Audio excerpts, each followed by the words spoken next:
अस्सलाम वालेकुम अंकल। वालेकुम अस्सलाम। अंकल आप सरकारी उस्ताद हैं ना? जी बेटा। अंकल मेरी भी बड़ी ख्वाहिश है कि मैं भी सरकारी उस्ताद बनूं। इसके लिए कौन सी डिग्री चाहिए होगी? बेटा फोटोग्राफी। फोटोग्राफी?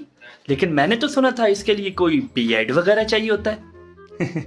अरे बेटा वो तो पढ़ाने के लिए होती है ना। आपने तो सरकारी उस्ताद भर्ती होना है और सरकारी उस्ताद का अच्छा फोटोग्राफर होना और इसके साथ साथ स्मार्टफोन का इस्तेमाल करना आना बहुत जरूरी है। मैं कुछ समझा नहीं। मैं समझाता हूँ आपको। अब फर्ज करें आप सरकारी उस्ताद हैं और सुबह सुबह स्कूल जाएंगे तो सबसे पहला काम क्या करेंगे? असेंबली? नहीं, सबसे पहले आप डेंगू मच्छर मारेंगे। और डेंगू मच्छर मारने के लिए क्या जरूरी है? अच्छा सा स्प्रे? अरे नहीं बेटा, अच्छा सा कैमरा। तस्वीरें बनाओ, मच्छर भगाओ। अब जैसे शजरकारी मुहिम आ जाए तो उसके लिए क्या जरूरी है? जाहिर बात है पौधे। अरे बेटा पौधे तो आम लोगों के लिए हैं। सरकारी उस्ताद के लिए जरूरी है तस्वीरी सबूत। और तस्वीरी सबूत किससे बनेगा? कैमरे से। गुड।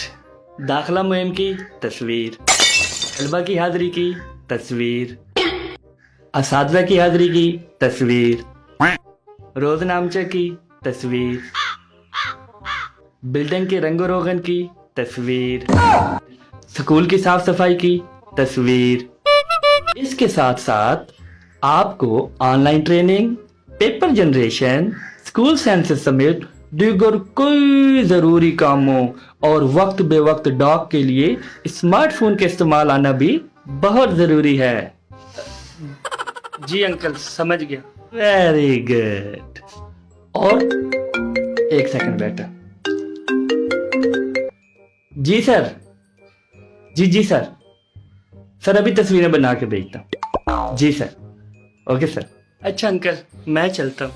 अरे बेटा कहाँ चल दिए? बाजार। वो टीचिंग टेस्ट के लिए डिजिटल कैमरा लेना है ना। अच्छा।